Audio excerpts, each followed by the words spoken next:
నీ కుమారుడు శిష్యులతో చెప్పాడు, ఇదిగో నీ తల్లి. నేను మరి ఈ లోకంలో ఎన్నో శ్రమలు అనుభవిస్తున్నాను, నేను శిరోమరణం పొందుతున్నాను, కానీ నా తల్లి సంగతి ఏంటి సరే. మరి మన ఈ లోకరీతిగా తల్లిదండ్రుల పట్ల బాధ్యత కలిగి ఉండాలి. ఇదంతా ఏంటంటే ప్రభువారు మన కోసం చేసిన మాదిరికరమైన జీవితం. నేను చేశాను కాబట్టి మీరు కూడా ఆ విధంగా చేయండి. నేను లోకమును జయించాను కాబట్టి మీరు కూడా లోకాన్ని జయిస్తారని ప్రభువారు చెప్తున్నారు. మరి ఆ ప్రకారంగానే తల్లి బాధ్యతనే విడిచిపెట్టాల. చూసారా, మరి కన్న తల్లిదండ్రులే గౌరవించాలి, ప్రేమించాలి. అర్థమైందా? మరి ఉదయకాలంలో నేను అదే చెప్పా. మా అమ్మ ఉంది కదా, అసలు మాట ఏందో, వయసు అయిపోయింది కదా, పెద్దవాళ్ళు అయిన తర్వాత చేదస్తు వచ్చేస్తుంది. నేను చెప్పా, ఎందుకు నాకు కలుస్తున్నాను అని ఏడుస్తుంది. నేను వెళ్ళి వాక్యం చెప్పాలి అక్కడ. తల్లిదండ్రులు ప్రేమించాలి, తల్లిదండ్రుల బాధ్యత చేయాలి, నీకు స్నానం చేయించి నీకు అన్ని చేసి నేను వెళ్ళాలి. తల్లిదండ్రులు ప్రేమించాలి. నువ్వు కూడా బాగా సిద్ధపడు.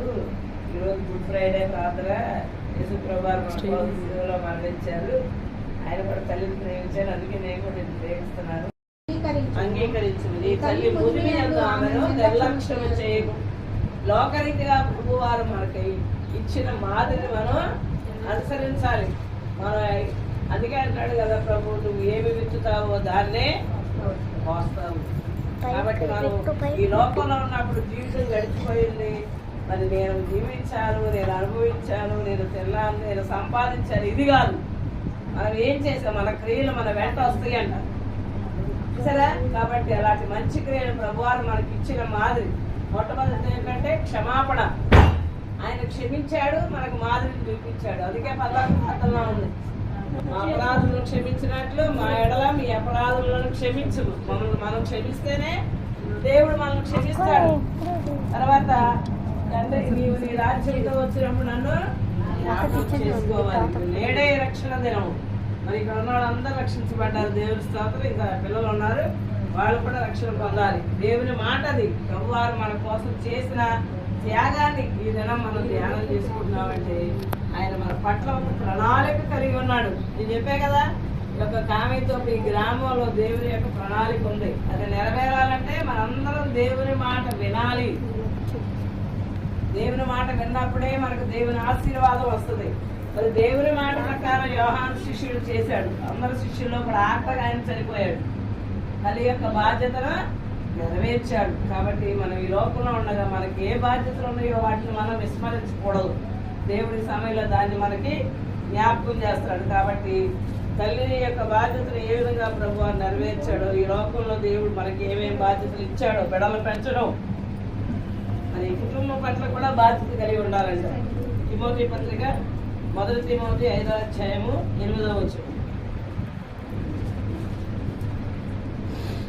ఎవడైనా స్వకీయులను విశేషముగా తన ఇంటి వారిని సంరక్షించకపోయిన ఎడల వాడు విశ్వాసము త్యాగం చేసిన వాడు అవిశ్వాసి కన్నా చెడ్డవాడు. కుటుంబం ఉంటది, కుటుంబంలో మనుషులు ఉంటారు, అత్తలు, మామలు, మరుదులు, కూతుళ్ళు, కొడుకులు, భర్తలు. కుటుంబం పట్ల కూడా మనం బాధ్యత కలిగి ఉండాలి. దేవుడిచ్చిన కుటుంబాలని మనం దేవునిలో కట్టుకోవాలి.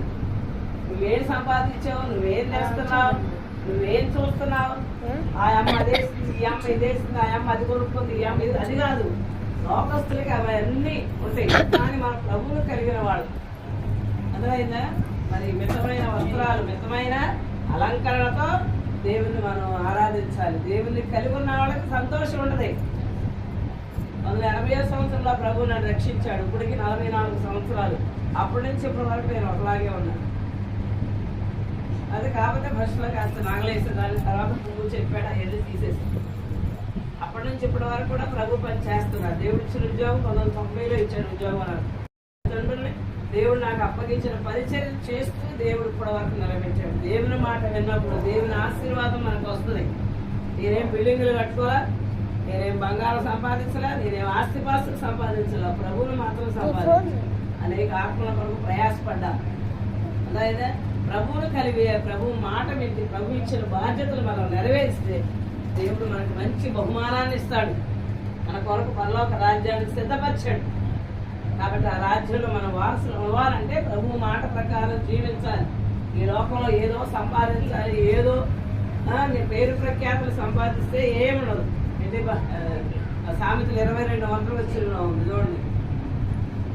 సామెతల గ్రంథం 22 అధ్యాయము. గొప్ప ఐశ్వర్యం కంటే మంచి పేరును వెండి బంగారముల కంటే దయయు కోరలేదు.